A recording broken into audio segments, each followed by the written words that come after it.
Hi, welcome to PhDizzle, and I'm your host, Alice Chang, and today we're interviewing Shu Li, who got her PhD from Penn State in plant biology and is now an entrepreneur.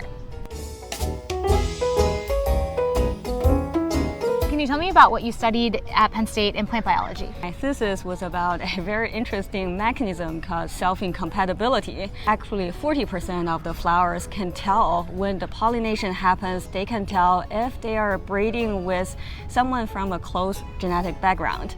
And then if it's from a close background, they can stop the fertilization right away. Oh, wow. Yeah, so it's almost like a medical counselor in the plant kingdom telling those delicate flowers like, hey, don't marry your first cousin, that's bad. That's just to increase genetic diversity? Exactly. Okay. And the understanding of it can help us better improve and make smarter decisions in breeding process. So tell me what you're doing now. Sure. So I'm co-founder of a newly incorporated startup. It's developing novel agrochemicals and novel therapeutics from microbiome-derived peptides.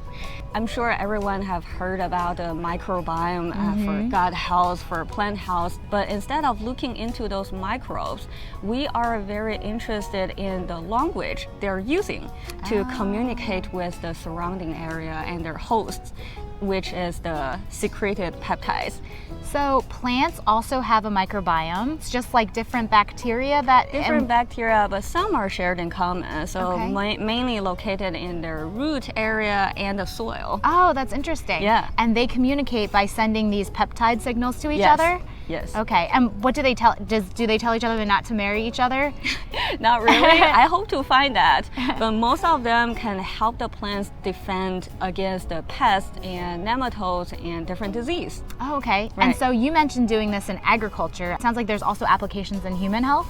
Exactly. So the database and the technology are essentially the same. We already built a peptide database. It depends on different applications. We just develop different assays to see what can better react to what disease. How was the transition from being a plant biologist and being a grad student to being an entrepreneur and running a company?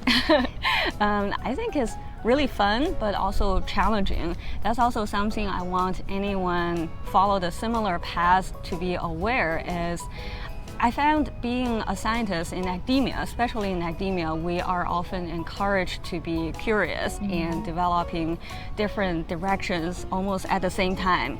Any direction, even negative results, could be a good publication.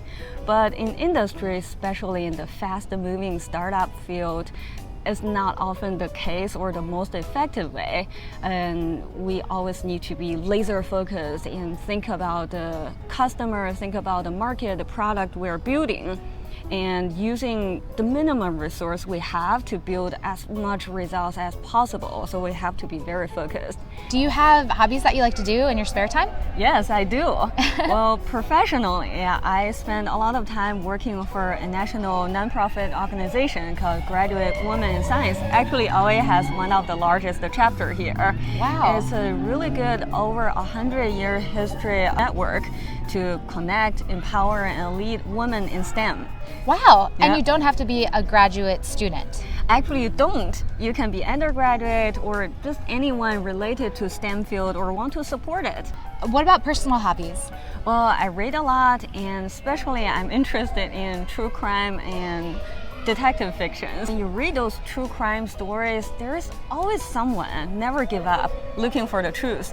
And to be honest, I feel like being a scientist is kind of similar as being a detective. We always map all the facts together, rewrite the timeline, and find out the truth.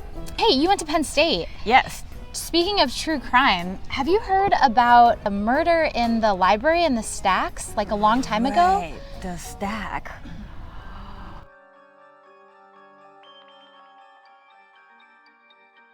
We're actually on UCLA campus, and this is their library. Should we Want to go? go explore it?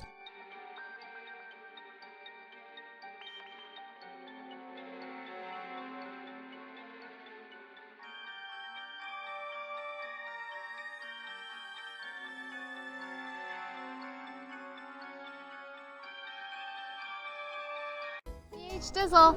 Having fun with smart people who do cool things.